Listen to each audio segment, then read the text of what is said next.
a ir empezando, porque si no se nos hace tarde. Bueno, y a mí ya me conocen de sobra, no hace falta que me presente. Así que voy a pasar sin más a presentar a los ponentes de esta tarde. Como verán en el cronograma, vamos a hablar sobre Constitución y Derecho Fundamental de la mano de la profesora, empiezo por las mujeres, que siempre queda más bonito, ¿verdad, José Luis? De la mano de la profesora Rosario Tur. Rosario Tur es catedrática de Derecho Constitucional en la Universidad Miguel Hernández, en una región muy bonita de España, no sé si la conocen, nuestra costa mediterránea, en Elche, Alicante. Es doctora en Derecho y licenciada en Ciencias Políticas y de la Administración, contando actualmente con más de 4 quinquenios docentes y 2 sexenios de investigación, si no me equivoco. Forma parte del grupo promotor y de la comisión académica del doctorado en Ciencias Sociales y Jurídicas. Es miembro del Centro Interdisciplinar de Estudios de Género, así como de otros centros muy conocidos de estudio. Yo les recomiendo que visiten nuestra página de Derecho Constitucional Toledo para averiguar más su biografía, pero también tiene su página oficial, por si quieren buscarla. Yo destaco de ella personalmente, porque bueno, yo soy joven, he estudiado con manuales de Derecho Constitucional relativamente modernos y he estudiado con su manual, Manual de Derecho Constitucional, con otros coautores como Álvarez Conde, y que recomiendo profundamente si quieren conocer la materia de Derecho Constitucional del sistema español. Eso a nivel personal, porque es lo que yo más conozco de ella. Ha participado en proyectos de investigación sobre elaboración de normas jurídicas, participación ciudadana, crisis y temática del derecho constitucional, y estoy seguro de que su ponencia les va a resultar de sumo interés. En el marco de la Constitución y el derecho fundamental y derecho internacional, nos va a hablar sobre el diálogo entre tribunales. Va a hablar sobre las reflexiones en torno a la dinámica multinivel y globalizadora. En cuanto al profesor José Luis Caballero, a mi lado, es licenciado en Derecho por el Tecnológico de Monterrey, en el campus de Chihuahua, maestro en Derecho, silencio por favor, por la Facultad de Derecho de la UNAM, y doctor en Derecho por la UNED de España. Es diplomado en Derechos Humanos y Procesos de Democratización por la Universidad de Chile y pertenece al Sistema Nacional de Investigadores con nivel 2. Participa en diversas comisiones o consejos públicos, ciudadanos y académicos en México, entre los que destaca la Comisión de Selección del Comité de Participación Ciudadana. Igualmente, debo destacar, porque participa en numerosas comisiones, si me lo permite el profesor, su obra. Es autor de más de 70 capítulos de libros y artículos en revistas especializadas sobre Derecho Constitucional, Derechos Humanos y Derecho Internacional de los Derechos Humanos, así como algunos libros en esta materia. Él me pide que les destaque libros porque seguramente sean de su más interés. La incorporación de los tratados internacionales sobre derechos humanos en España y México y la interpretación conforme, el modelo constitucional ante los tratados internacionales sobre derechos humanos y el control de convencionalidad. Y si me permite, les presento. Iba a ello. Pues ya está, pero no traje. Bien, esta es la interpretación conforme, el modelo constitucional ante los tratados internacionales sobre derechos humanos y el control de convencionalidad. Si luego, al final de la ponencia, quieren preguntarle algo respecto a este libro de rabiosa actualidad, pueden hacerlo sin problema. Bien, el profesor José Luis Caballero va a completar a nivel ponencia contra ponencia, porque en un inicio estaba pensado a nivel mesa redonda, pero el profesor Francisco Javier Donaire, por motivos de enfermedad, no ha podido acudir, con lo cual, bueno, podrán disfrutar aún más de estos 2 excelentes ponentes. El profesor José Luis Caballero nos va a hablar del sistema de interpretación de derechos fundamentales constitucional convencional, con lo cual van a tener dos visiones de diálogos entre tribunales y interpretación convencional constitucional que completará esta mesa para que tengan ustedes una visión global sobre la aplicación del derecho constitucional a nivel internacional, así como su diálogo entre los distintos tribunales. Y sin más, si le parece, José Luis, doy paso a la profesora Rosario Tur y después a usted. Gracias. Muy buenas tardes. Es un auténtico placer estar otro año más en este maravilloso curso. Hay que reconocer bueno, que los profesores Villarreborio, con ellos el equipo organizador, el profesor Pacheco y evidentemente mi reconocimiento también a la profesora Adriana Travevais. Hay que reconocer, como yo decía, que hacen una labor estupendísima. Yo se lo decía al inicio, lo comentaba con ellas al inicio. Tiene mucho mérito en este mes de julio hacer una labor tan ingente. Creo que no hay otro curso igual en este país, no lo hay, efectivamente, no lo hay. Y por lo tanto a mí me parece que están en un foro más que privilegiado. Así que mi agradecimiento es doble por hacer este curso y por la invitación a participar. Efectivamente, yo a la profesora Trave le comuniqué ese título, diálogo, y le puse entre paréntesis una S, diálogos entre tribunales, porque estamos hablando de un diálogo multinivel.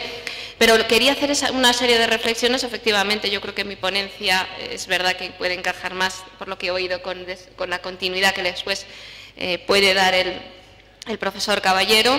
Quería hacerlo, esta ponencia, englobándola en esa dinámica globalizadora multinivel. La globalización efectivamente no es un fenómeno nuevo. Estamos hablando efectivamente de un nuevo contexto. El fenómeno no es nuevo, pero el contexto en el que movemos es un contexto nuevo, irremediablemente tolerado y buscado por los Estados. No siempre fácilmente digerido por los Estados, la globalización no es fácilmente gestionada por ellos. Y bueno, no solo se trata a veces de trasladar los valores constitucionales a lo internacional, sino lo que yo creo que es más importante, que eso vuelva a revertir a los Estados. Ese es el problema. No solo echar hacia arriba, sino que aquello que conseguimos hacer arriba pueda de nuevo volver a los Estados. La globalización conlleva también fuertes aperturas a la negociación. Una idea clásica que yo voy a recoger durante toda mi intervención es que efectivamente no nos caracterizamos por esa cultura del pacto constitucional. Nos cuesta muchísimo, al menos en este país, y de ello podemos hablar mucho más, profundizar en los pactos constitucionales. Ahí tenemos, por cierto, una nueva investidura del presidente del Gobierno y los pactos siempre en España se nos atragantan, eso es lo cierto. La globalización, además, está ligada a la democracia, es decir, en contra de lo que pueda parecer, y luego volveré yo a ello, aunque efectivamente voy a hacer un guiño a Latinoamérica para que me conteste el profesor Caballero. Yo creo que lo más bonito de la ponencia y la contraponencia es que podamos dialogar, nunca mejor dicho. Yo creo que la globalización, en contra de lo que pueda parecer, va ligado o exige que haya fuertes dosis de democracia en los Estados. Parece que la globalización o lo supranacional va a venir a salvar a los Estados. Y me parece que la globalización o lo supranacional funciona efectivamente al contrario, cuando los Estados demuestran altas dosis de democracia. La cuarta cuestión relacionada con la idea de la globalización: hay que tomar conciencia, algo que nos cuesta, o al menos en este país yo creo que nos cuesta, de que los sistemas constitucionales están en permanente construcción, son muy maleables, son permeables, son dinámicos, y hay que reconocer aquí que los tribunales deben estar especialmente atentos a estar al quite, como decimos aquí en este país, estar al quite de esos cambios constitucionales. Puede parecer una paradoja, ya que citaba la profesora Trave un manual de Derecho Constitucional, pero no es tan frecuente, o al menos en este país, que los manuales de Derecho Constitucional asuman la idea del control de convencionalidad. No aparecen tantos manuales. Lo digo porque el profesor Jimena Quesada, que seguro que el profesor Caballero conoce, yo recuerdo que nos felicitaba el profesor Álvarez Conde y a mí porque introducíamos en el manual algo que nos parecía importantísimo, y es, y luego volveré a ello, el control de convencionalidad, porque sencillamente está dentro del control de constitucionalidad, o al menos yo creo que en este país está dentro. Luego vuelvo a ello. Y la quinta cuestión que acompaña la globalización. La globalización es riqueza intercultural, es riqueza común, compatible y colaborativa en derechos. Si no lo entendemos de esta manera, nuestros sistemas constitucionales van a sufrir muchísimo. Lo cierto es, sin embargo, que la globalización presenta una doble cara o genera una doble tensión. Por un lado, estamos obligados con esa globalización a superar los límites nacionales, que son la base universal para los Estados. Esto lo tenemos claro. Pero por el otro lado, la globalización también conlleva, paradójicamente, una fragmentación por sectores con particularismos, con identidades, con intereses, que construyen, como dice el profesor Teuner, una lógica autónoma. Es decir, la globalización va ligada, paradójicamente, a la fragmentación. ¿Con ello dónde quiero llegar? Bueno, pues que esa racionalidad estatal que siempre nos ha acompañado está, por decirlo de alguna forma, amenazada. Y ante esa amenaza nos encontramos, y voy a intentar poner ejemplos, como ven no me estoy centrando en cuestiones concretas, sino que intento dar grandes ideas y poner ejemplos, porque creo que es lo más idóneo para una ponencia y una contraponencia. Como digo, ante esa racionalidad estatal amenazada se genera una doble paradoja. Los países, vamos a llamarlos así, ejemplos de democracia, es decir, más acostumbrados a negociar, más acostumbrados a pactar, el sistema norteamericano, el Reino Unido, los reyes, por decirlo de alguna forma, de los pactos y de los equilibrios. Esos países, paradójicamente, se blindan. Por ejemplo, en Estados Unidos, la era Trump, por ejemplo, y no vamos a hablar de ello porque este sería más ponencias y contraponencias, el Brexit en el Reino Unido. Pero todavía hay más blindajes de esos países dentro de, en este caso, en Europa. Por ejemplo, la deriva gubernamental, intergubernamental, que ha experimentado la Unión Europea durante los últimos 10 años, en los cuales nos ha azotado la crisis económica. Hablo del periodo 2007-2017, donde hemos visto cómo las decisiones europeas se tomaban fuera de los mecanismos y de las instituciones clásicas de la propia Unión Europea. Y por citarles algo que están viviendo hace estos mismos días, piensen ustedes en todos estos pactos que se están llevando a cabo dentro del seno de la Unión Europea, donde efectivamente el Consejo, los gobiernos de los Estados, bueno, pues se resisten a perder fuerza, a perder capacidad de decisión para nombrar a la presidenta, en este caso ha sido presidenta definitivamente, la presidenta o la presidente de la Comisión Europea, cuando había un pacto dentro del Parlamento para que fuera la fuerza más votada. Bueno, pues el Consejo, los gobiernos quieren seguir controlando la Unión Europea. Junto a ello, más blindajes, esos estados que se resisten a la globalización. La posición, por ejemplo, de Alemania en la Unión Europea también es un ejemplo, esa posición germana de la fuerza, de ese blindaje, de esa reacción, incluso como Alemania hace uso de su propio Tribunal Constitucional para amenazar al resto de países y a la propia Unión Europea. Eso por un lado, esa paradoja de los países acostumbrados a negociar.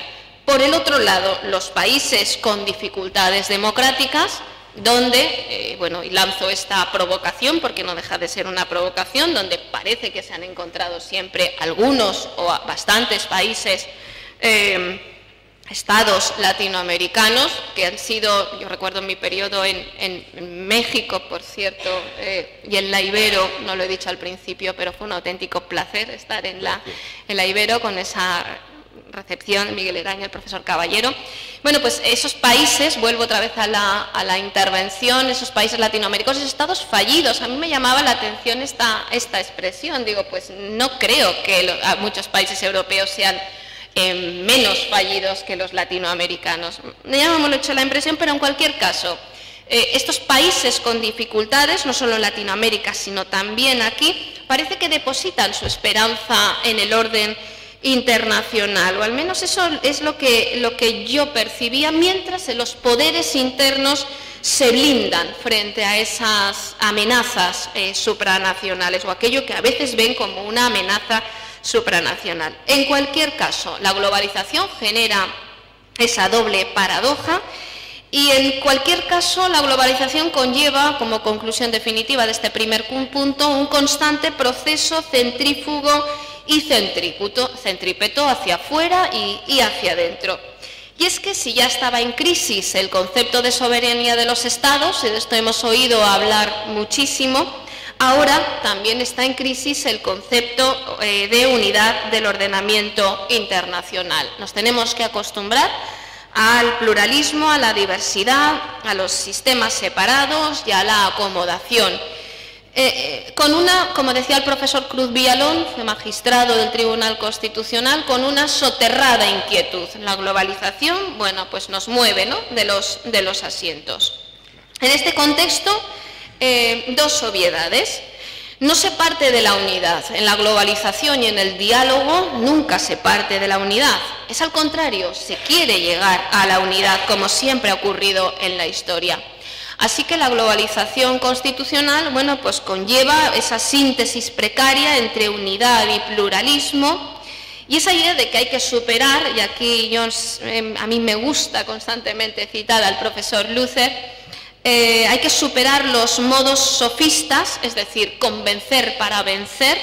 Esa idea hay que superar ese uso interesado que a veces hacemos del diálogo para legitimar, es decir, parece que estamos dialogando y en realidad estamos legitimando algo que ya hemos decidido previamente. Por ejemplo, yo lo citaba con anterioridad, el uso que ha hecho Alemania de su propio Tribunal Constitucional. Ese predominio, por ejemplo, germano también en Europa y ese refuerzo de esa autoridad. Bueno, pues como decía, hay que superar esos modos sofistas y hay que ir, como decía el profesor Luther, hacia modos socráticos. ¿Cómo lo hacemos? Y ahora luego, bueno, pues daré pistas de los problemas que tenemos y de los avances que hemos conseguido, al menos en Europa. Modos socráticos, hay que producir ideas y generar verdades indivisibles, hay que buscar la norma que unifica. Y en este contexto yo no me resisto a citar, bueno, pues ciertos problemas que estamos teniendo muy acusadamente en Europa, y estoy hablando del llamado populismo constitucional, una de las grandes derivas, uno de los grandes problemas que estamos teniendo, y lo cito porque el populismo, y así acabaré también, el populismo que quiero identificar o que voy a dar una definición muy básica, el populismo es aquella dinámica que lleva a cabo un partido, una persona, un país, un sistema político, una dinámica que pretende controlar el sistema, ese sujeto pretende el control, o ese partido pretende el control del sistema, en nombre del pueblo y echando la culpa siempre a un enemigo.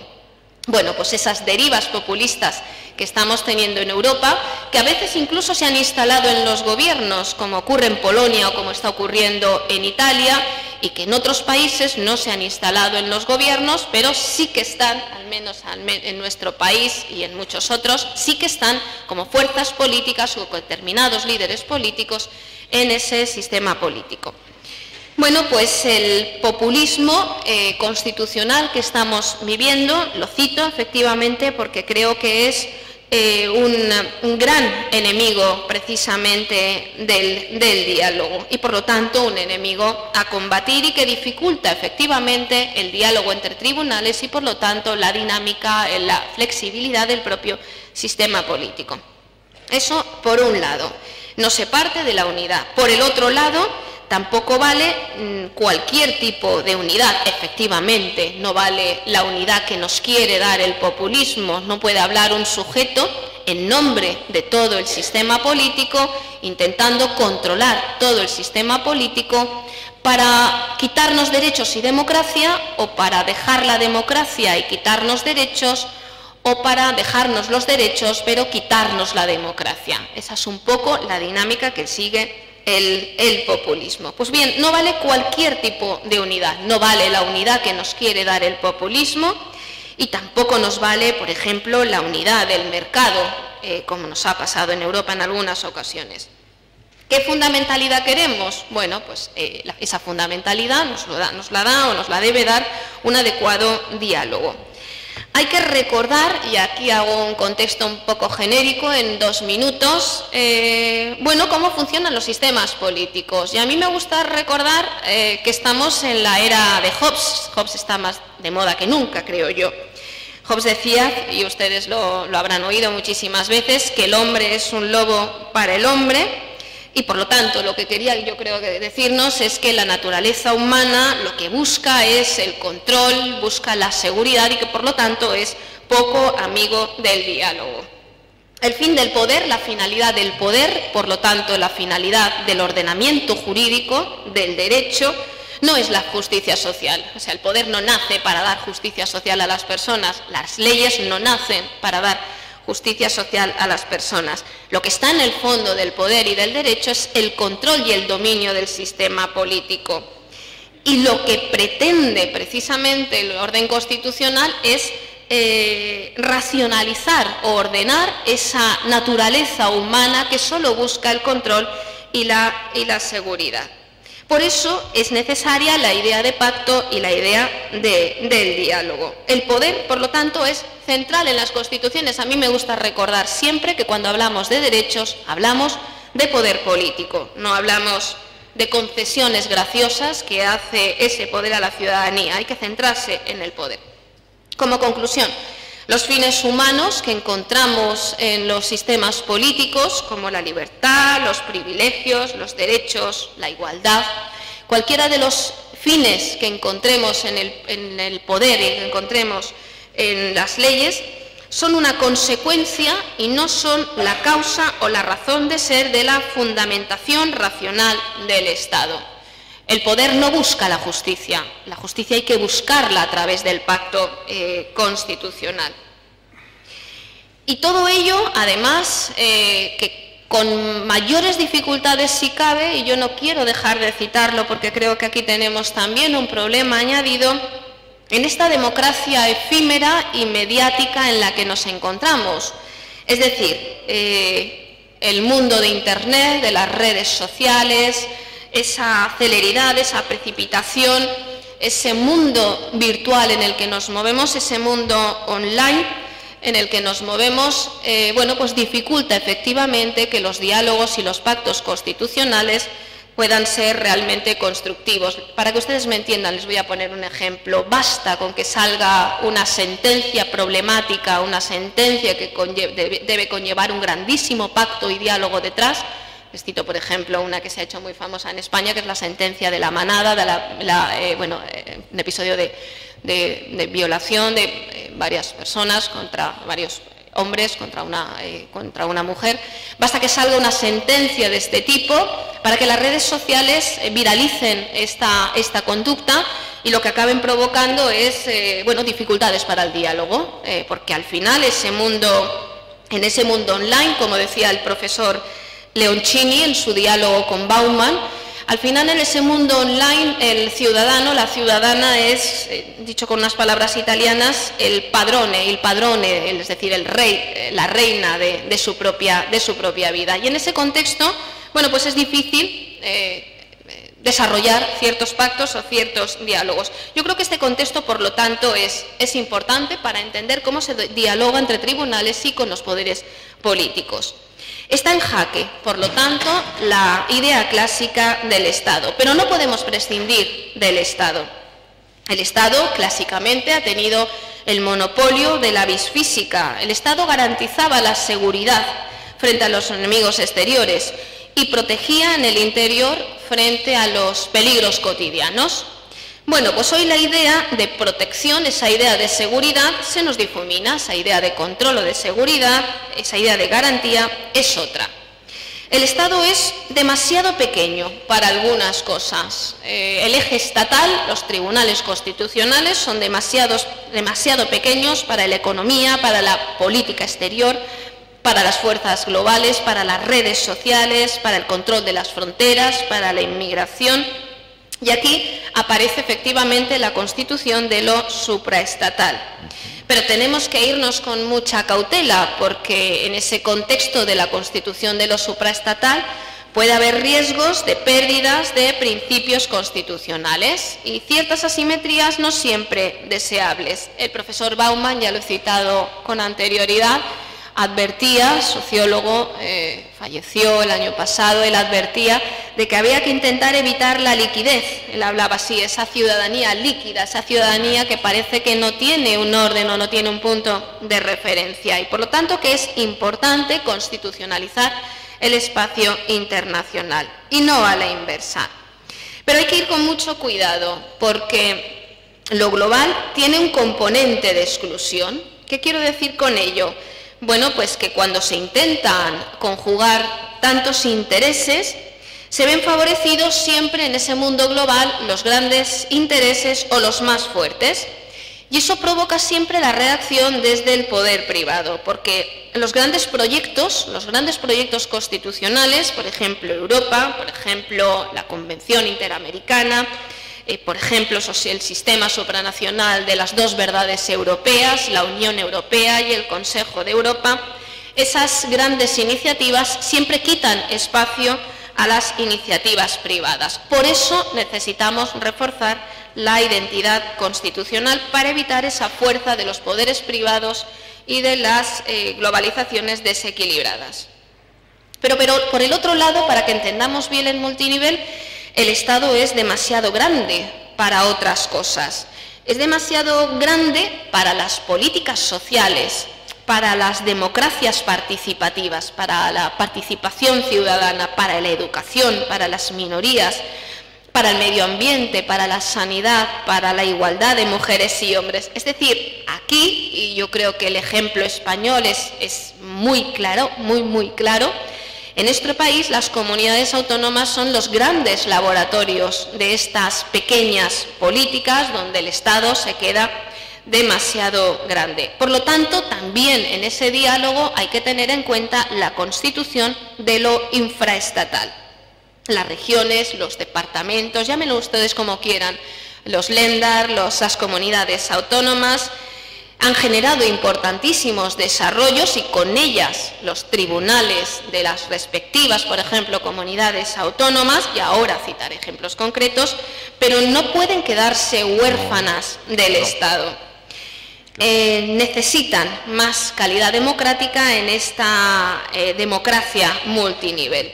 Por lo tanto, necesitamos que el Estado siga siendo el eje del sistema, pero necesitamos, por lo tanto, cuando hablo del Estado y hablo de tribunales, hablo de nuestros tribunales supremos y de nuestros tribunales constitucionales, porque tenemos serios problemas, al menos en nuestro país y en algunos de nuestro entorno, pero ese Estado debe ser permeable. Un tribunal constitucional, como después diré, no tiene el derecho a la última palabra en régimen de monopolio absoluto. La estatalidad tiene que ser abierta, pero tampoco puede ser desnortada. Es decir, no se puede, no se debe escapar de los Estados, pero el marco nacional estatal aislado y omnipotente, en este caso de los tribunales constitucionales, no nos sirve, efectivamente. Y en este contexto, pasamos al tercer gran punto, esa idea de que necesitamos reconstruir el derecho y necesitamos reconstruir el diálogo entre los tribunales. Tenemos muchos retos y muchas cuentas pendientes, como veremos. Y para eso marcamos 4 postulados y un epílogo.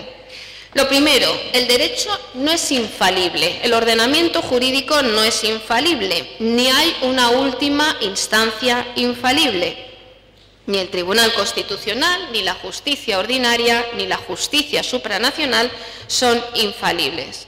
Por ejemplo, Los tribunales constitucionales no solo cierran asuntos, es más, raramente cierran asuntos.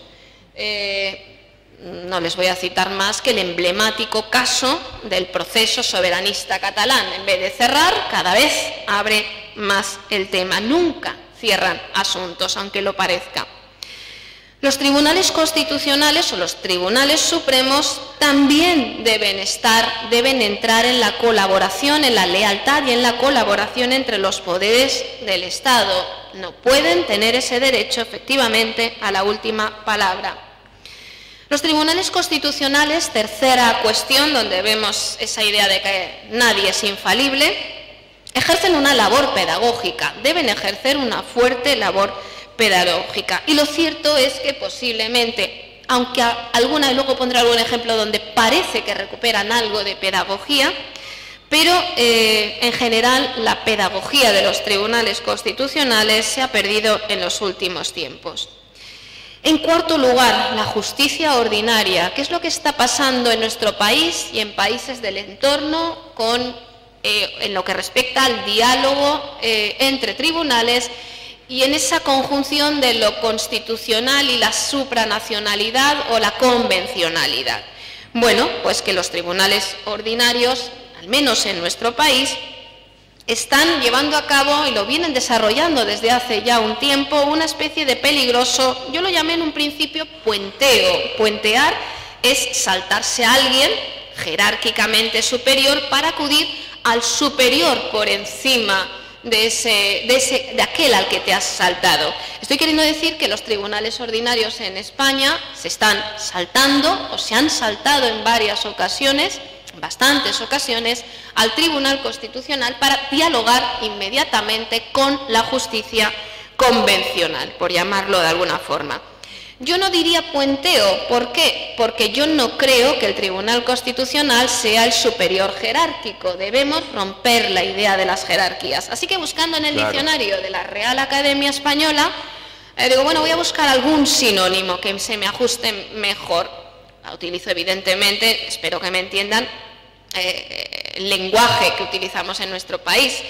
Y yo he encontrado otra palabra. Los tribunales ordinarios están sorteando al Tribunal Constitucional para dialogar, para aplicar documentos internacionales, jurisprudencia supranacional de Estrasburgo o de Luxemburgo, en vez de preguntarle al Tribunal Constitucional. De esto es de lo que estoy hablando. Sortear, ¿por qué? Porque sortear es lo que creo que hacen. Sortear es evitar o eludir con habilidad o astucia, y además legítima, un obstáculo o una dificultad material e inmaterial. Yo creo que esa es la definición adecuada. Los tribunales ordinarios en España, efectivamente, en cuestiones como la tarjeta sanitaria de los inmigrantes, en cuestiones como el cálculo de las pensiones, si son discriminatorias o no para las personas en el trabajo a tiempo parcial, bueno, pues en tantas cuestiones, o bien no cuestionan lo que dice el Tribunal Constitucional, o aplican la Constitución, o aplican las convenciones o los tratados, o la doctrina, la jurisprudencia de Luxemburgo, de Estrasburgo, sin plantear, como digo, esa cuestión, el mecanismo que tenemos, una cuestión de inconstitucionalidad, es decir, preguntarle al Tribunal Constitucional si una norma es o no contraria a nuestra Constitución y, por lo tanto, ¿por qué no preguntarle también si es contraria a un documento supranacional? Porque también está habilitada para hacerlo. ¿Qué es lo que ocurre? Bueno, pues que hay que tener en cuenta, en ese sentido, la pasividad que ha tenido en muchas ocasiones el Tribunal Constitucional y otros órganos, el Tribunal Supremo también. A veces es lógico que alguien sortee cuando el órgano que debería ser el eje de referencia, bueno, pues no responde o se muestra pasivo. Sin embargo, como yo les voy a las sentencias de ayer, así que no me ha dado tiempo a saber por qué ha pasado esto, pero es muy paradójico que ayer el Tribunal Constitucional dictara una sentencia donde declaraba la inconstitucionalidad de una normativa española por ser discriminatoria, normativa en materia de pensiones, el cálculo de las pensiones respecto al trabajo a tiempo completo y a tiempo parcial, Es discriminatoria, hay una discriminación directa para mujeres y hombres, una discriminación indirecta, es decir, para las mujeres, porque son ellas las que ocupan el 75% de los puestos de trabajo a tiempo parcial.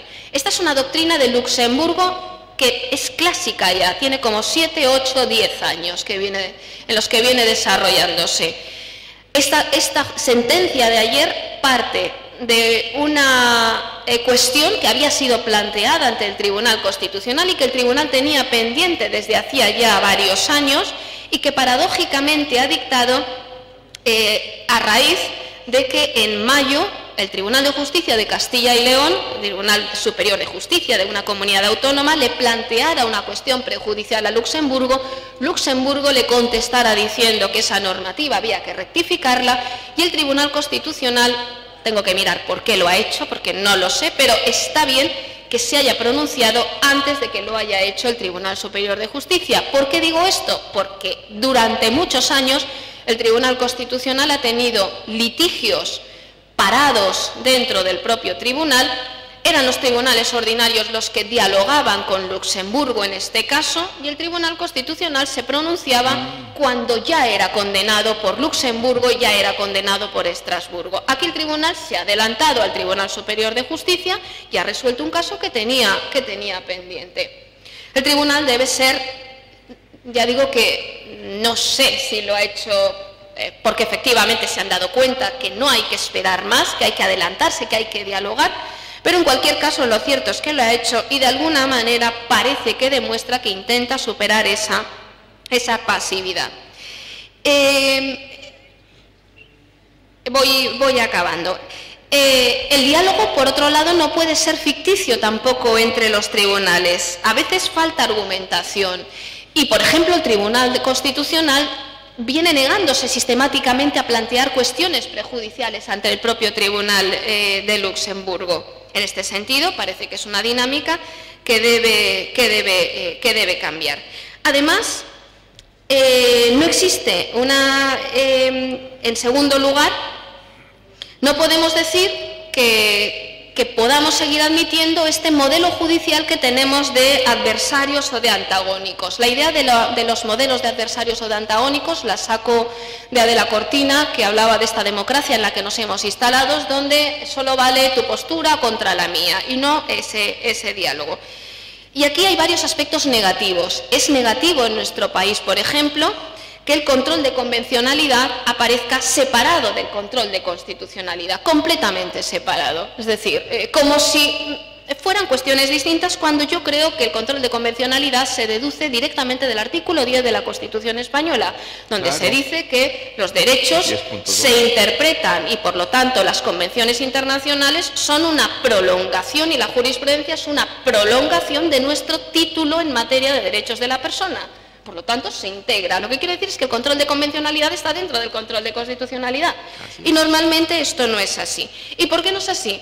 Porque existe una doctrina muy arraigada en el Tribunal Constitucional que dice que los tratados internacionales no son canon autónomo de validez y solo canon interpretativo. Con esto ya le hemos fastidiado toda. Es decir, no hay manera de encajarlo. Esta doctrina tiene que romperse ya de una vez. ¿Esto qué le permitía al Tribunal Constitucional? Prescindir de jurisprudencia supranacional, prescindir de convenciones, haciendo una interpretación aislada de la propia Constitución española, fuera de los tratados y fuera de la jurisprudencia supranacional. En ese sentido, se puede entender, por lo tanto, que los tribunales ordinarios hayan sorteado al Tribunal Constitucional, cuando deberíamos acostumbrarnos, y esto es algo que está empezando a moverse en nuestro país, deberíamos acostumbrarnos a que los tribunales ordinarios planteen, y esta denominación creo que tiene que empezar a instalarse, una cuestión interna de convencionalidad que iría dentro. Es decir, ¿por qué no preguntarle al Tribunal Constitucional si una norma encaja con la Constitución y encaja con una normativa supranacional? No lo hacen. ¿Hace falta reformar la ley orgánica del Tribunal Constitucional para ello? Yo creo que no. Pero si hubiera esa reforma, lo cierto es que habría una pedagogía, porque no creo que ahora mismo esto esté plenamente afianzado en nuestro país. Positivo, porque algo positivo también hay. el Tribunal Europeo de Derechos Humanos, y aquí España no lo entiende bien, se refugia a veces en la tradición, entre la tradición común y en eso que llama el margen de apreciación nacional. ¿Qué quiero decir con esto? Bueno, pues que aquí en España entendemos que cuando el Tribunal Europeo no resuelve un tema o no condena a un Estado basándose en el margen de apreciación nacional, es porque no quiere pronunciarse sobre ese derecho fundamental. Y yo creo que eso tiene un significado positivo. El margen de apreciación nacional lo que nos está queriendo decir es que hace falta diálogo en determinadas cuestiones y que si no existe diálogo, el Tribunal Europeo no podrá imponerlo. Tanto el Tribunal de Luxemburgo como la Corte Interamericana, y voy acabando, obligan a obligaciones de comportamiento y no solo de resultado. A mí me parece que esa es una dinámica que también tiene que ir cambiando. Hay que adoptar leyes, hay que hacer reformas estructurales y me parece que la doctrina de las sentencias piloto del Tribunal de Estrasburgo son muy útiles para ello. Sentencias donde el Tribunal le dice a los Estados que hacen falta grandes reformas estructurales. Positivo también el diálogo silencioso cuando se demuestra conocer la jurisprudencia, aunque no la cite, y el diálogo constructivo, que también puede existir. Yo acepto la jurisprudencia del Tribunal de Justicia o de Estrasburgo, pero en un obiter dicta, es decir, dicho sea de paso, abro vías, abro oportunidades de diálogo. En cualquier caso, lo que tenemos hoy es un derecho constitucional difuso que no debe ser líquido, eso es lo que yo estaba intentando transmitir, ese pluralismo constitucional, y hay muchos órganos de vigilancia constitucional y muchas cuentas pendientes. Por ejemplo, ese protocolo número 16 al Tribunal de Estrasburgo, dentro del Convenio de Roma, es un protocolo, llamado Protocolo del Diálogo, que los Estados se niegan a aceptar, es decir, todavía no está ratificado por España.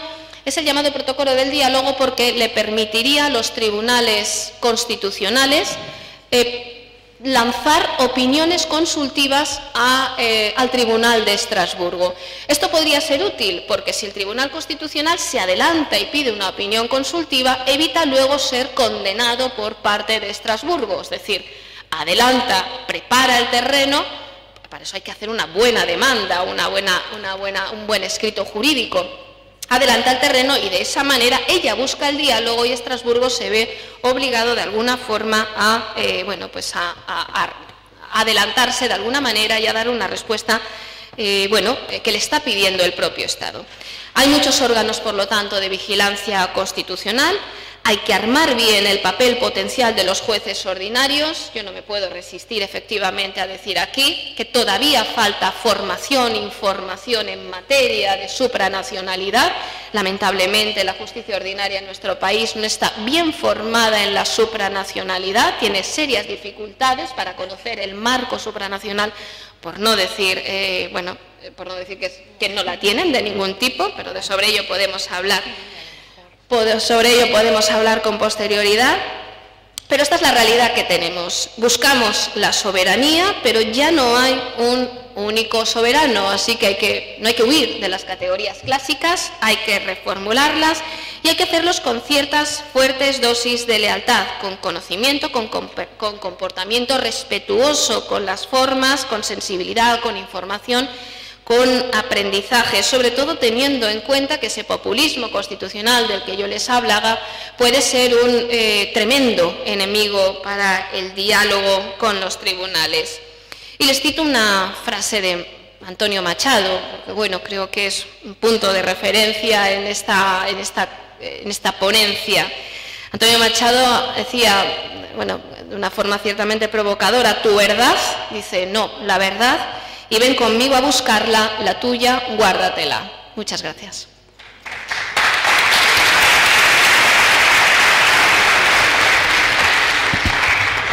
Muchas gracias, profesora Tur. Como vamos más justos de tiempo, me gustaría hacer alguna precisión, pero luego ya entre tú y yo, y si da tiempo las preguntas. Le doy paso al profesor José Luis Caballero. Gracias.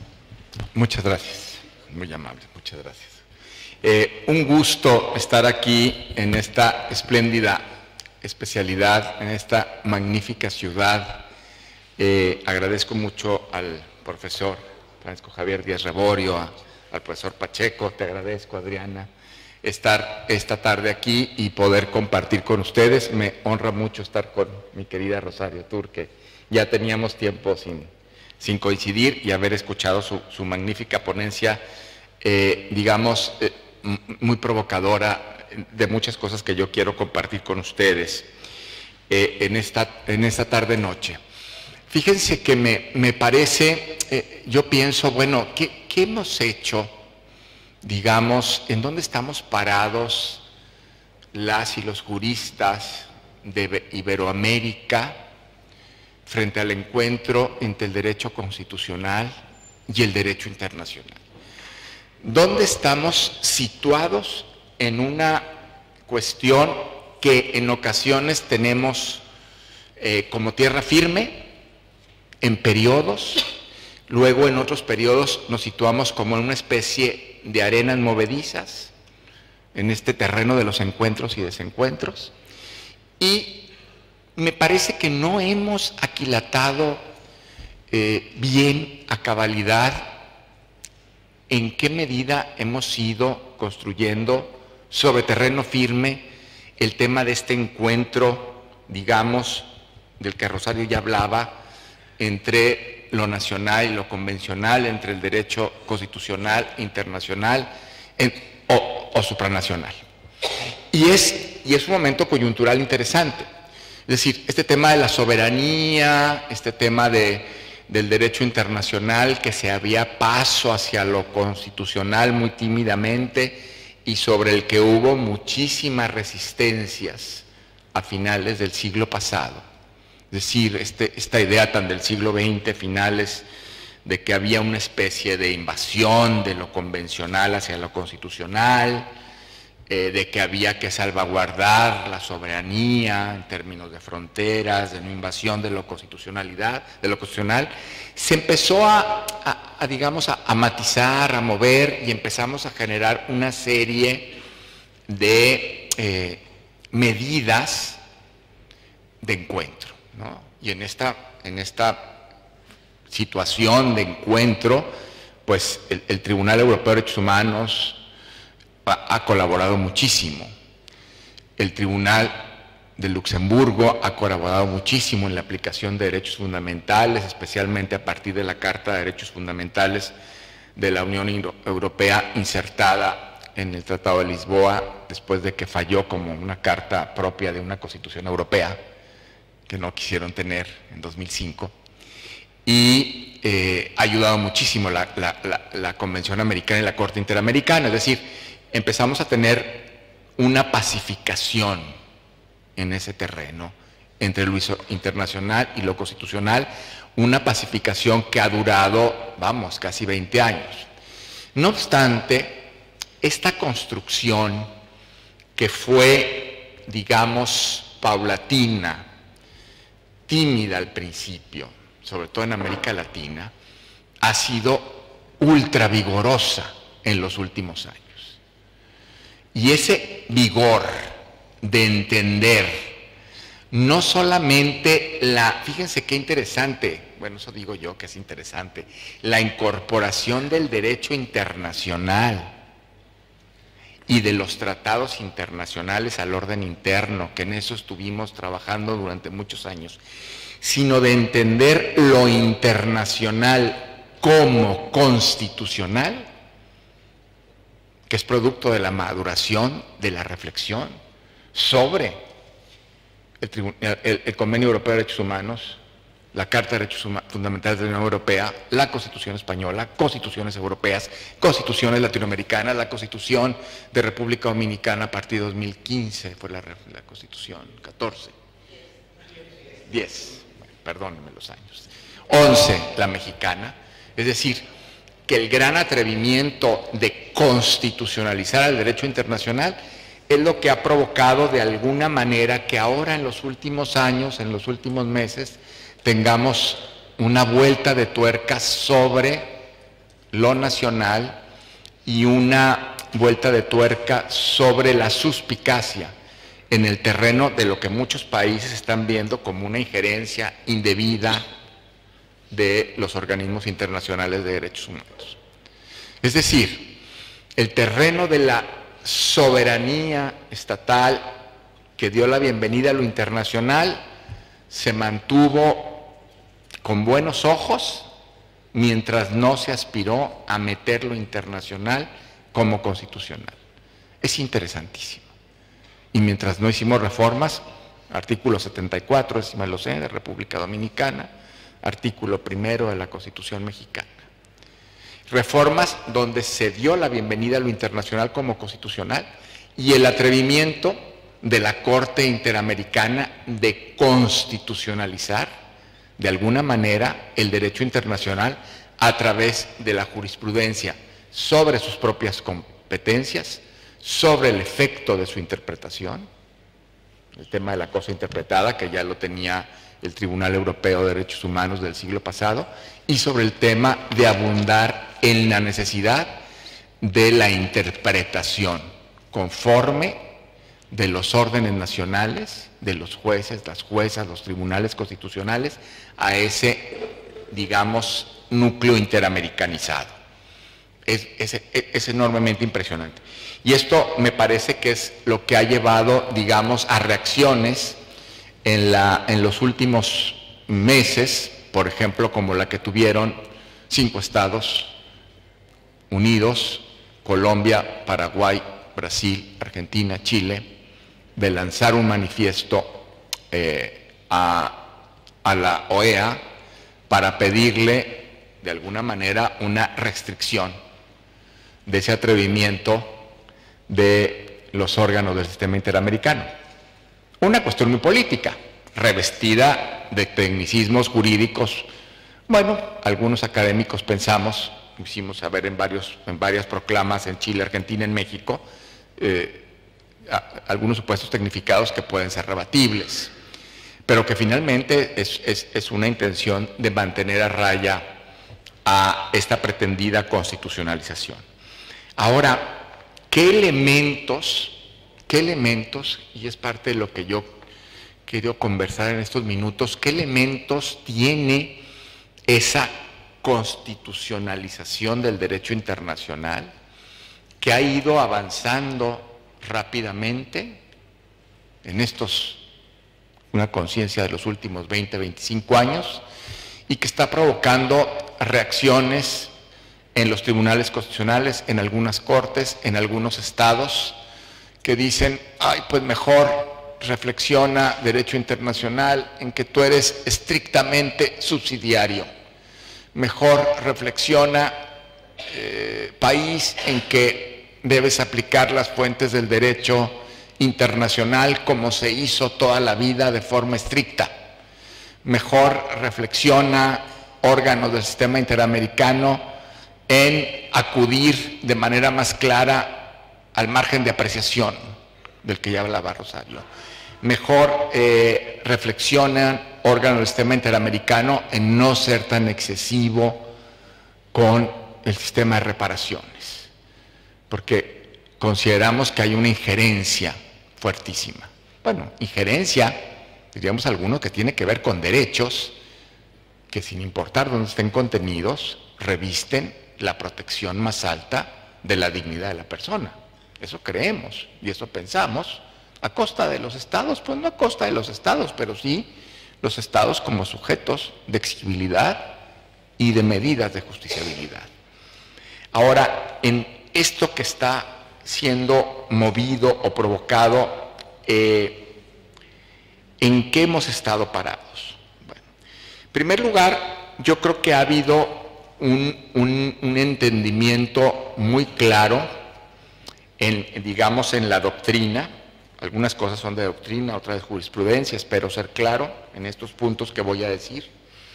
Muy claro de qué se tratan los derechos humanos. Ese es quizá el entendimiento más fuerte de los últimos años. ¿De qué van los derechos humanos? ¿De qué van los derechos fundamentales en la Constitución? No es solamente la idea de un precepto esencialista, por así decirlo, ¿no?, cubierto de subjetivismo y buenas intenciones, sino de una norma. Y una norma que escapa a varias cosas. Una norma sobre derechos humanos que escapa a varias cosas. ¿Ya qué escapa? Pues escapa al tratamiento clásico que se ha dado a las fuentes del derecho. Es decir, ese es un punto interesantísimo. O sea, nosotros hemos vinculado a las normas a la fuente. Constitución, tratado internacional, legislación ordinaria.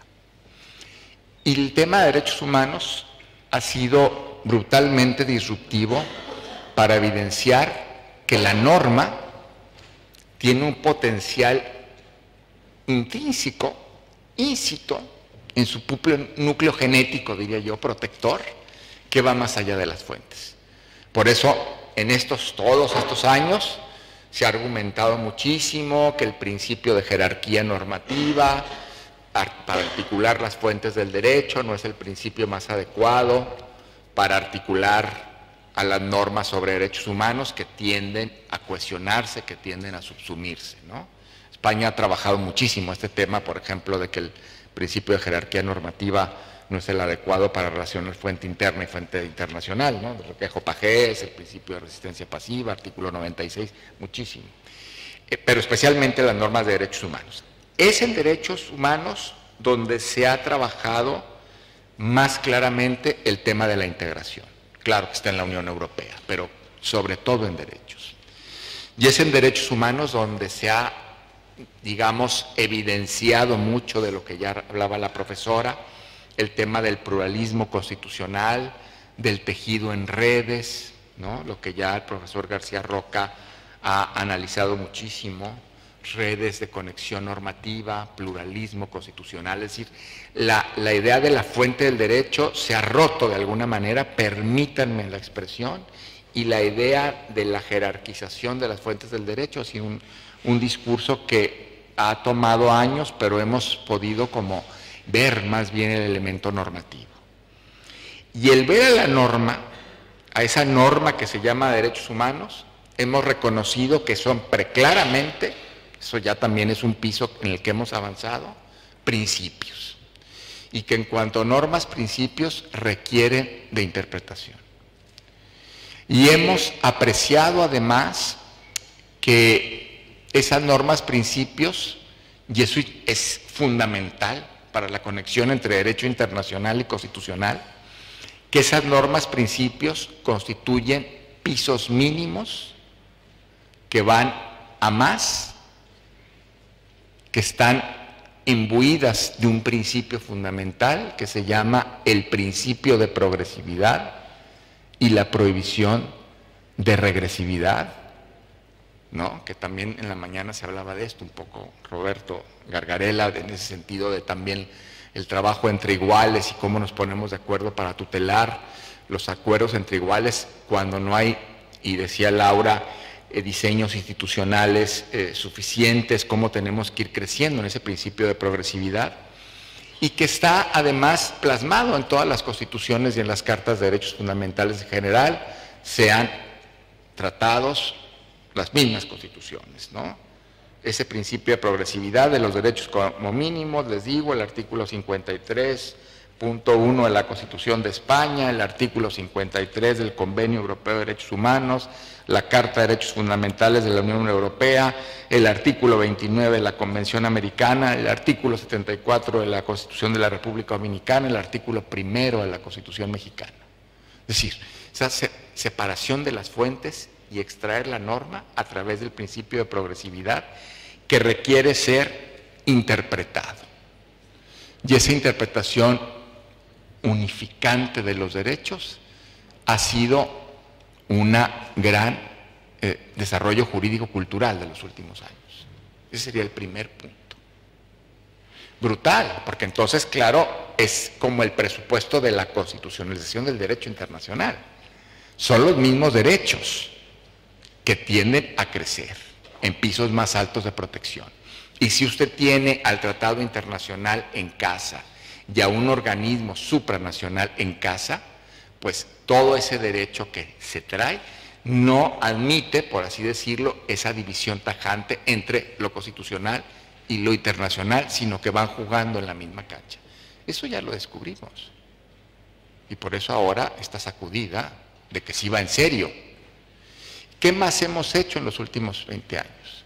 En los últimos 20 años, bueno, desde luego España desde la Constitución del 78, Portugal desde del 76, algunos diseños constitucionales, desde luego de América Latina, anteriores al siglo XXI, pero hemos ido trabajando las constituciones en esa adecuación. Entonces yo digo, bueno, si los diseños constitucionales no se hicieron, como decimos en México, de a mentiritas, ¿verdad? Ni se hicieron nada más para poner digamos, una preposición política o poética en la Constitución. Porque además, esta toma de conciencia de los países de Occidente y de Iberoamérica, particularmente, va de la mano de que la Constitución es un verdadero instrumento normativo, no solamente esta cuestión smithiana de las decisiones políticas fundamentales, sino verdaderamente normativo.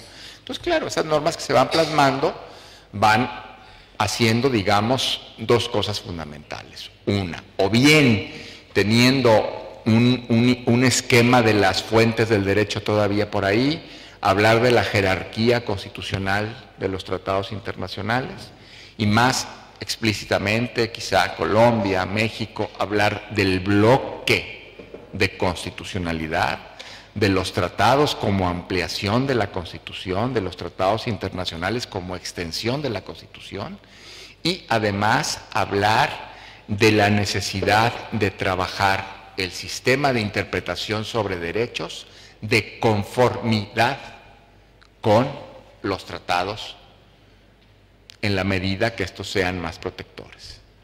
Que en eso este país ha sido un pionero preclaro y maravilloso con ese gran artículo 10.2 desde el 78.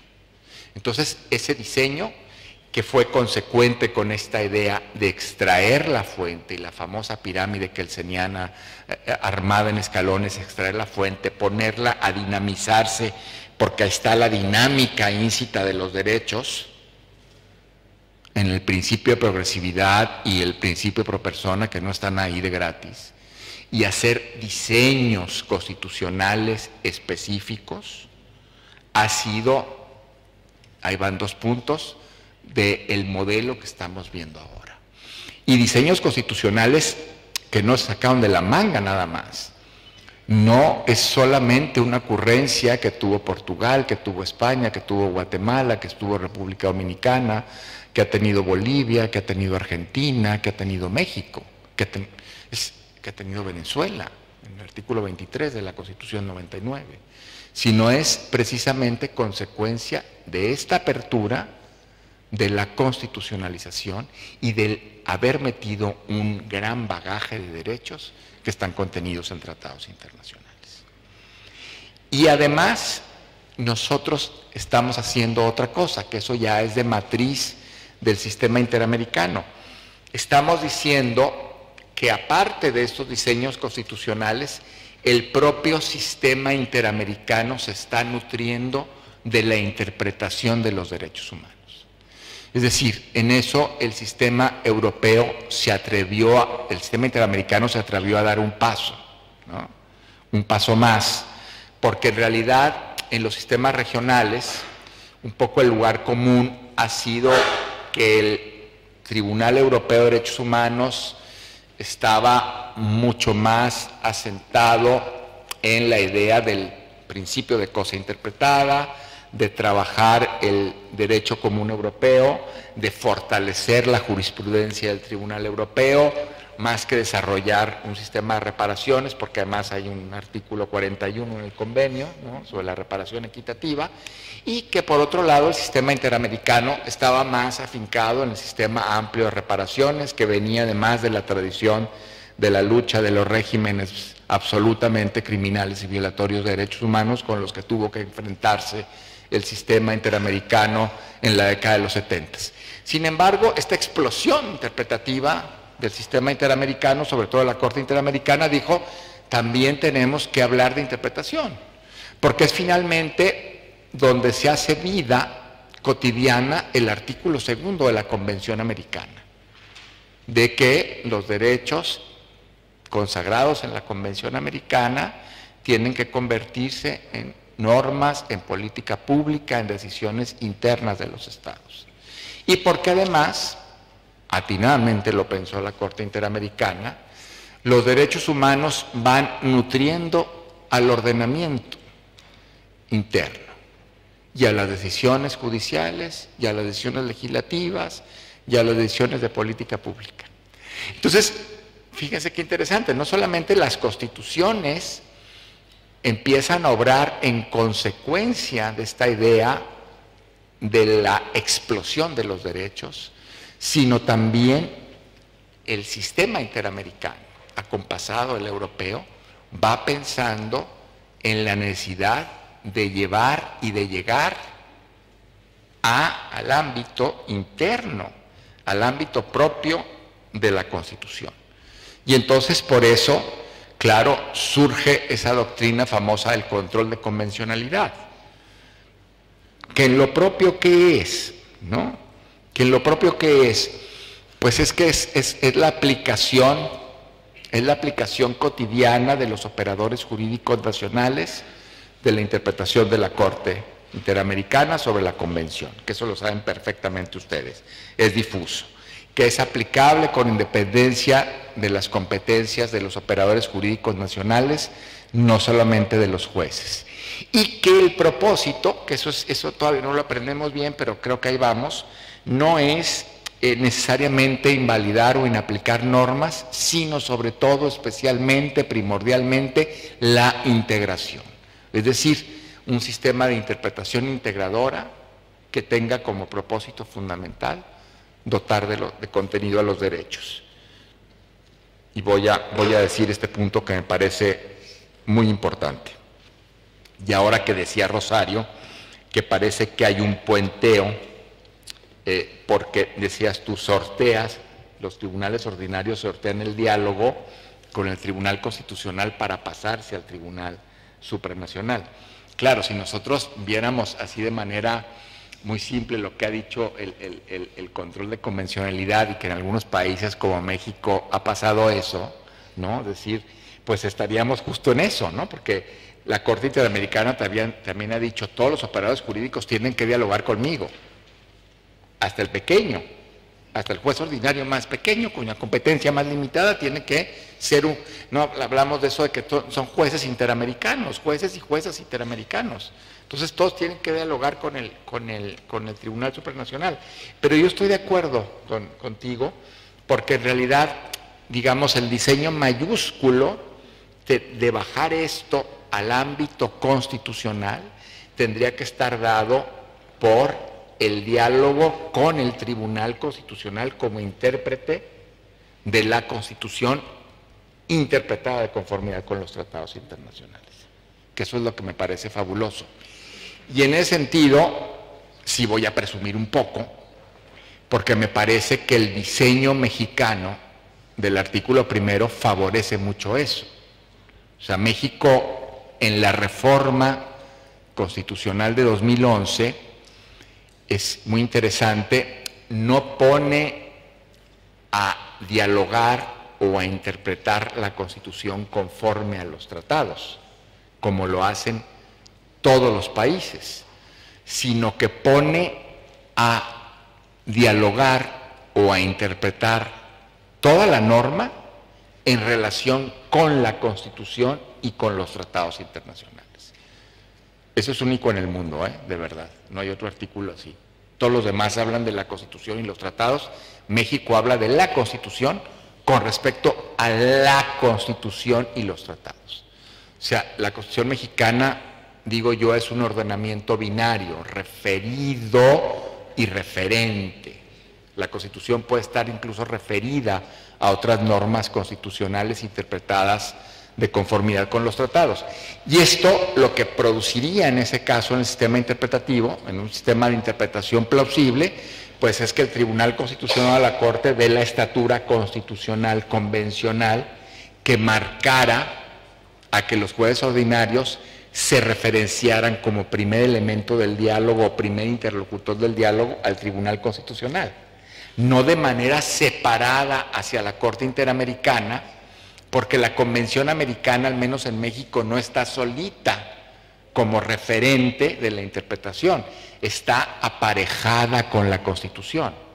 Por eso les digo yo que sí presumo el modelo constitucional mexicano, que quienes menos lo conocemos, menos lo aplicamos, menos lo saludamos, somos los mexicanos, de verdad. Así estamos, pero bueno, esa es otra cosa. Entonces, ¿y cuál sería, digamos, este imaginario que cambia? Entonces tenemos haber hecho esta ruptura, digamos, de las fuentes del derecho. Todavía tengo tiempito. 2 minutos, bueno, ahí está, ya, voy a acabar. Haber hecho esta ruptura del imaginario sobre las fuentes del derecho, haber extraído al derecho, a la norma de derechos humanos en su propia, digamos, naturaleza jurídica, todos los principios de progresividad y pro persona. 3, haber hecho diseños constitucionales que dieran la bienvenida al derecho internacional, pero no solo eso, que ahí está lo provocador, sino haberlo hecho derecho constitucional. Eso.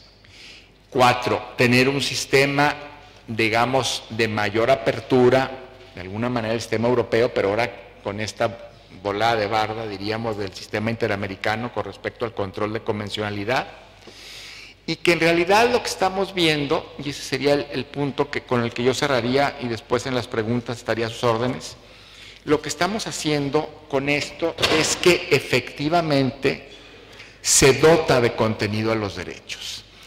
Esa idea no solamente jurídica, sino sobre todo social y política, de que los derechos humanos tienen un contenido ejercible por las personas, ha sido otra de las grandes provocaciones de traer a la arena de lo internacional a lo constitucional.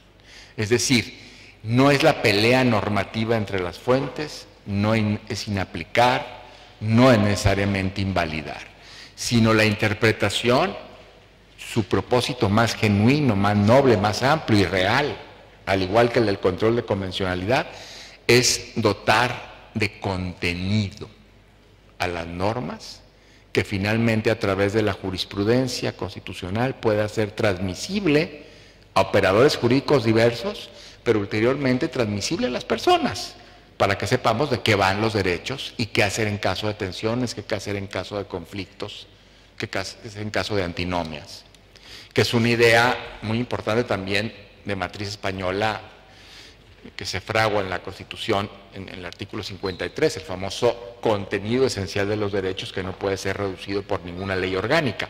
Bueno, pues ese contenido esencial está dado por la Constitución, por los tratados y por la jurisprudencia, que en un mundo maravilloso debería ser perfectamente digerida y transmitida por los tribunales constitucionales, como es lo que planteaba la profesora Rosario. Entonces, ese es el punto, ¿no? Y esos 4 o 5 aspectos me parece que es lo que han simbrado, de alguna manera, estas declaraciones, como la de estos 5 estados, o están simbrando algunas cabezas políticas que apuestan por un sistema otra vez más centralizado, más redireccionado hacia lo interior, más soberanista. Pero la culpa no lo tienen los estados ni los sistemas internacionales. La culpa la tienen esas grandes normas llamadas derechos humanos. Y eso es lo que hay que reivindicar hoy y siempre. Muchas gracias.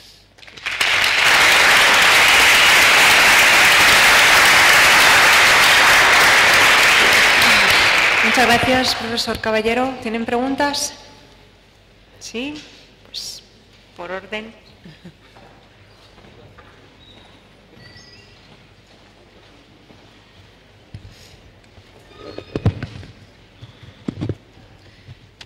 Ya sabes, por favor, con brevedad.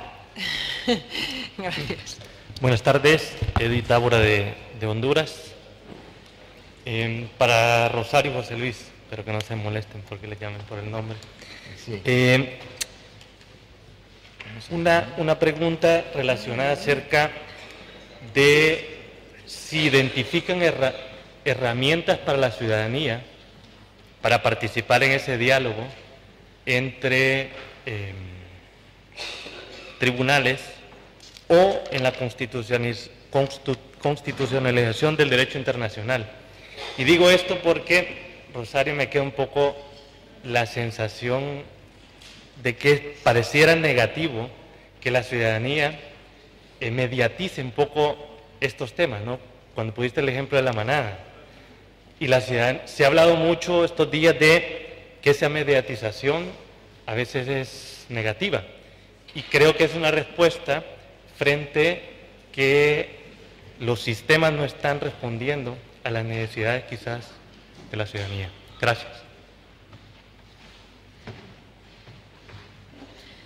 Dejamos, si os parece, comentar y luego respondéis. Sí, sí, son 4. Déjale que sí, que pregunte y luego contestamos de todas. Buenas tardes, mi pregunta es para el doctor Caballero. Soy Edgar Olvera de México. Sí. Y mi pregunta sería ¿cuál es su opinión en relación al futuro de las restricciones constitucionales en el Sistema Interamericano de Protección de los Derechos Humanos y relacionado con el control de convencionalidad que pudiera llegar a ejercer la Corte Interamericana en sede externa? Obviamente relacionado con el tema de las restricciones constitucionales. Gracias. Una sentencia, por ejemplo.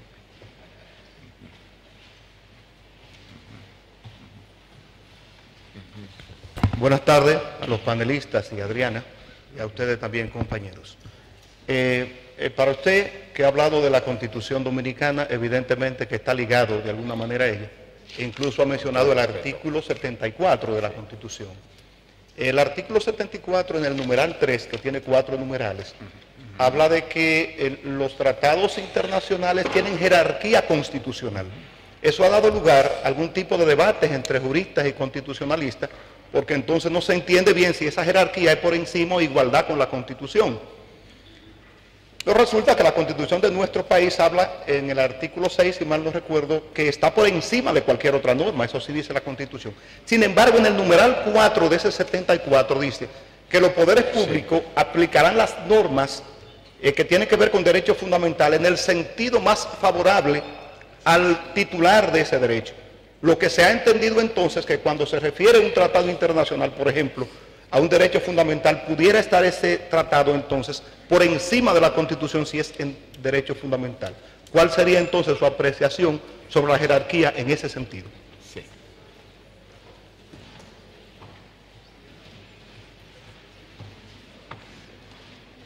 Buenas tardes, mi nombre es Matías González Maciotti, soy de Argentina y le quería hacer una pregunta al profesor Caballero. En muchos casos, además de una multiplicidad de otras reparaciones, la Corte Interamericana de Derechos Humanos también le ha impuesto a los estados la obligación de dejar sin efecto sentencias judiciales firmes que atravesaron todo el derrotero procesal, ¿no? e incluso tienen un pronunciamiento de la máxima instancia judicial. En estos casos, profesor, ¿usted no cree que la Corte Interamericana se extralimita en su ejercicio, se entromete en las instancias judiciales internas y asume el rol de una cuarta instancia o de un tribunal casatorio? Muchas gracias.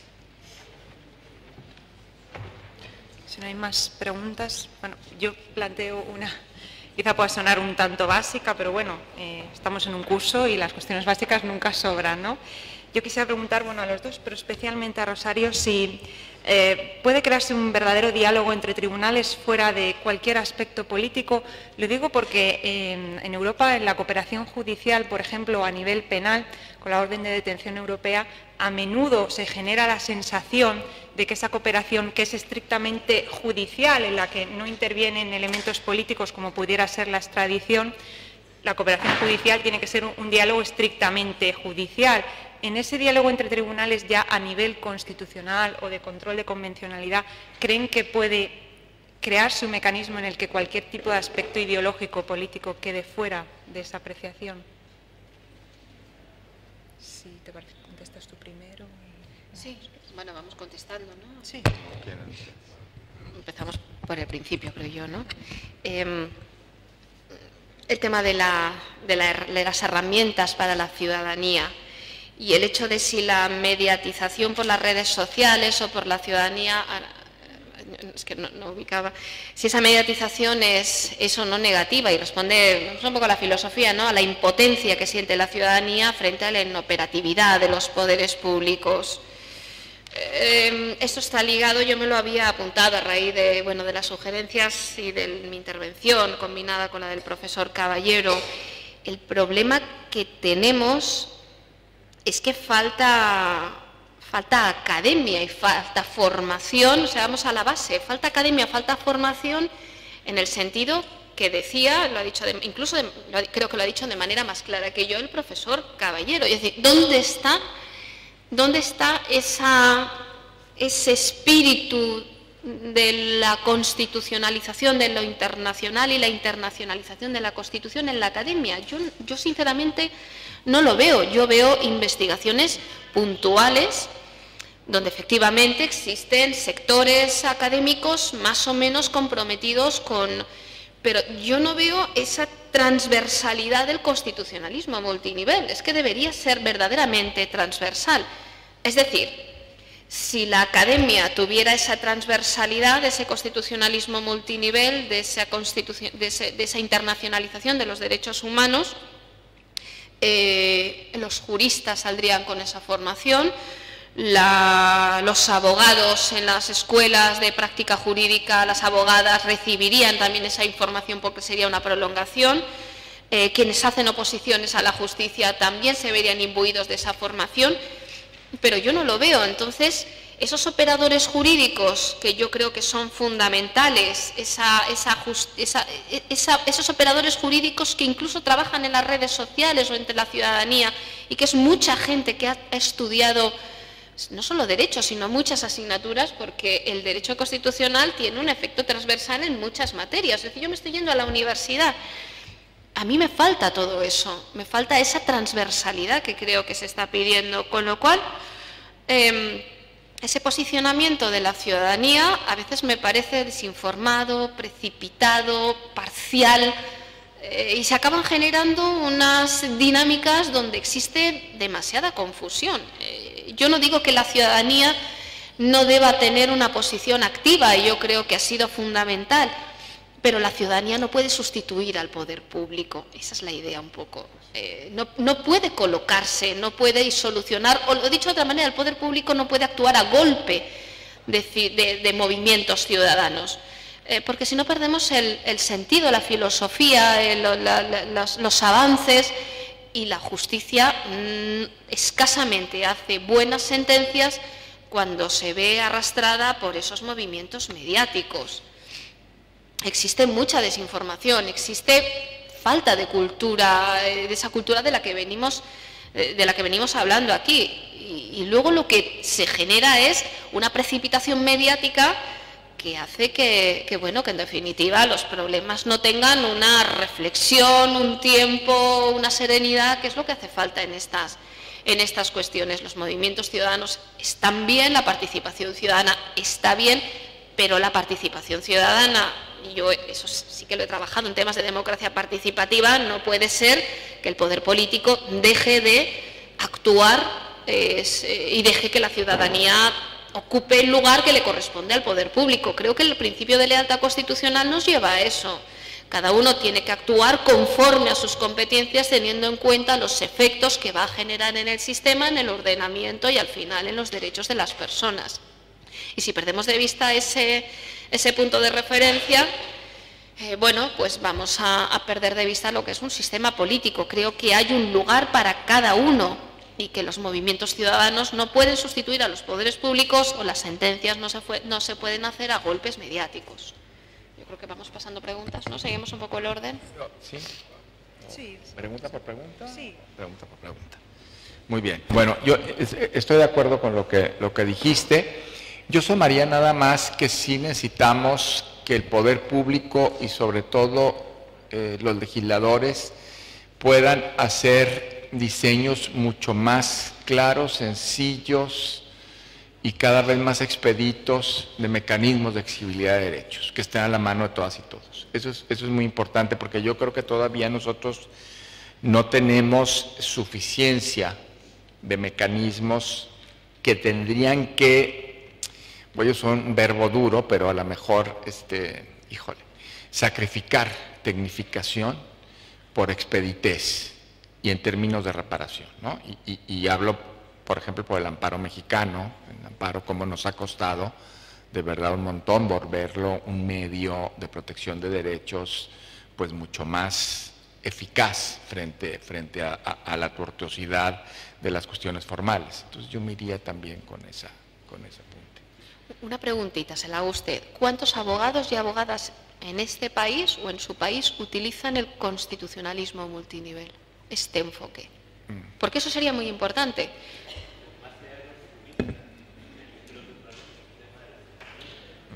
Sí, pero la ciudadanía también actúa a través de la tutela judicial efectiva. La ciudadanía también actúa en muchas vías y en muchos litigios. Y esa es una parte muy importante. ¿Qué cultura de los derechos humanos existe en la justicia en este país y en su país? ¿Qué cultura existe? Porque esa cultura arraigada en todo el entramado judicial, supondría un paso intermedio sólido, creo yo. La participación ciudadana no es solo la participación de cualquier ciudadano opinando del sistema político. Yo creo que uno también tiene que saber en cada momento hasta dónde y cuándo puede llegar a opinar o cuál es su formación. Y necesitamos reforzar toda esa parte de formación de los operadores jurídicos, que son muchos más que los abogados y abogados. Son trabajadores sociales, son agentes, funcionarios, funcionarias. Estamos hablando, los operadores jurídicos son muchísimos más de los que nos pensamos, muchísimos más. Sí, bueno. Ahora, pues, los siguientes. Vemos a quién le iba dirigida la tercera. Sí, falta, hay una segunda, que es más del caso mexicano, que Edgar preguntaba el futuro de las restricciones constitucionales. Es que les cuento un poco lo que pasó en México cuando empezamos con todo este tema de la reforma constitucional y la interpretación. La Corte mexicana tuvo una decisión contradictoria, porque dijo que en realidad y en México el tema de los derechos humanos operaba en bloque, es decir, Constitución y tratados. Pero luego dio un giro de 180 grados y dijo que en caso de que hubiera una restricción constitucional, no trabajaríamos en bloque, sino que siempre primaría la restricción de la Constitución sobre el tratado internacional.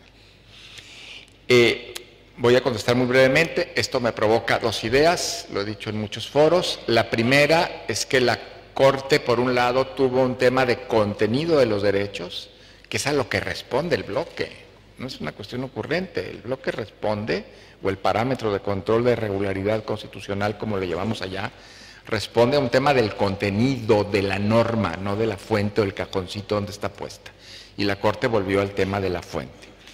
Y la otra cosa, que todavía me parece más grave, es que la Corte mexicana parece que tiene a una constitución que no es la mexicana en la cabeza.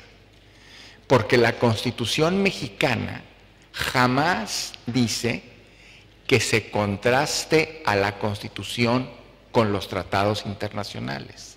Lo que la Constitución mexicana dice es que se contraste a cualquier norma de derechos humanos, la Constitución o una restricción constitucional con la Constitución y los tratados. Entonces, al haber divorciado en la restricción a la Constitución con los tratados, lo que hizo es que la Corte estuviera pensando en una Constitución, no es la que tenemos en México, porque en la Constitución mexicana habla de Constitución y tratados. Con lo cual, lo que yo pregunto en realidad es qué pasa cuando hay una restricción constitucional que debe ser contrastada con un derecho constitucional interpretado de conformidad con los tratados.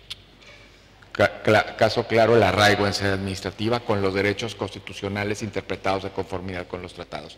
Ahí la Suprema Corte no nos dio ninguna respuesta. Y es muy grave el caso.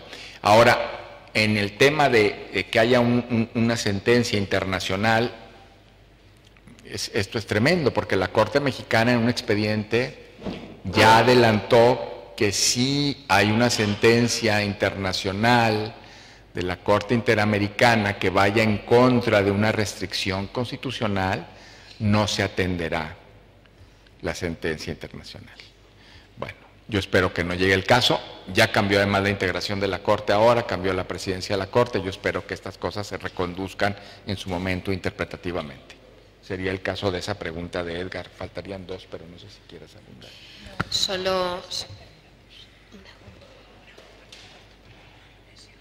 Pero faltan preguntas. Pues o ya no faltan un par, ¿no? Falta el compañero de República Dominicana y Matías de Argentina. Estaba relacionada, ¿no? La de la República Dominicana, sí. Si los tratados tienen jerarquía constitucional. Es un poco la misma cuestión. Yo creo que hay una confusión absoluta en la posición que tienen los tratados y la Constitución. Me parece que todavía los tribunales siguen anclados en planteamientos que no se corresponden con la realidad que vivimos. Creo sencillamente que hay ahí una confusión, y la doctrina española sobre el canon autónomo y el canon interpretativo es un poco lo mismo, es como un aviso a navegantes, ¿no? Yo me dejo, esto es como una cautela. Sí. Y es muy curioso porque, por ejemplo, en Europa, Estrasburgo, los estados a veces no son conscientes de los beneficios que tiene el constitucionalismo multinivel. Estoy hablando, por ejemplo, del tema del margen de apreciación nacional, que es entendido como un máximo. Es decir, si el Tribunal de Estrasburgo se queda corto en la tutela de un derecho, luego los estados entienden que te están obligando a bajar el estándar. Y no es eso. O sea, es que los tribunales constitucionales siguen teniendo la posibilidad de establecer un estándar más alto de protección que la propia Corte Interamericana o que el propio Estrasburgo, y sin embargo no lo entienden así. Yo creo que siguen haciendo un planteamiento en términos de jerarquía, y mientras sigan haciendo un planteamiento en términos de jerarquía, no son capaces, y no de derechos humanos, no son capaces de situar ambas dimensiones como deberían colocarlas. Esa es la sensación un poco que tengo. Sí.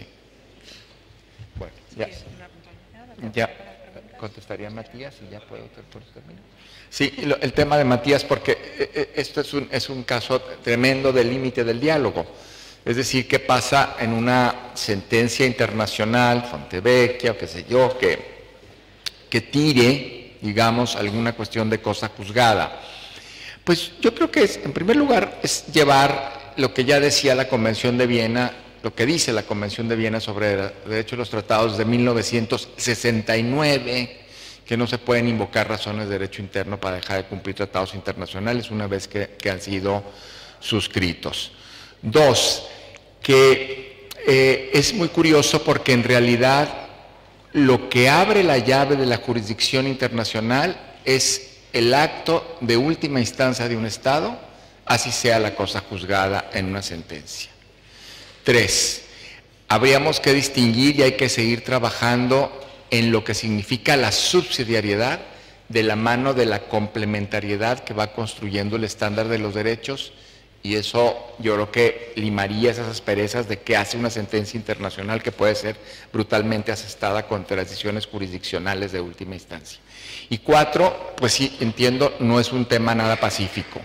Aquí en España hay un caso famosísimo, el caso Barberá, desde el 88, que fue una decisión del Tribunal Europeo para Acto de Libertad, que causó mucha conmoción, ¿verdad? Cómo se aplicó esa sentencia y se escribió muchísimo.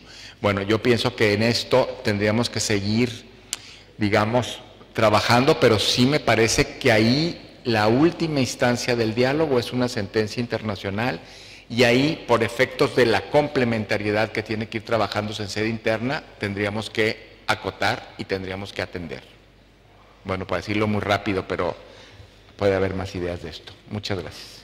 Muchas gracias.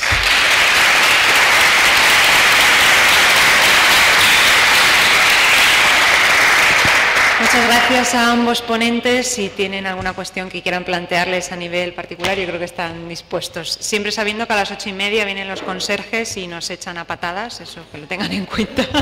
Pero bueno, si en cualquier caso, si necesitan su contacto, ellos están disponibles, me lo pueden preguntar a mí. Mañana les vemos a las 9. Recuerden que mañana tenemos una sesión solo de mañana, de 9, o sea, son 3 sesiones hasta mediodía, tienen la tarde libre. ¿Vale? Buenas tardes. He pasado la lista para la visita del próximo lunes. ¿Quién la tiene? ¿Por ahí arriba va? Vale, que sepan que se pueden seguir apuntando mañana y el propio lunes. No, pero sí, y los elementos de transformación están relacionados en la ciudad.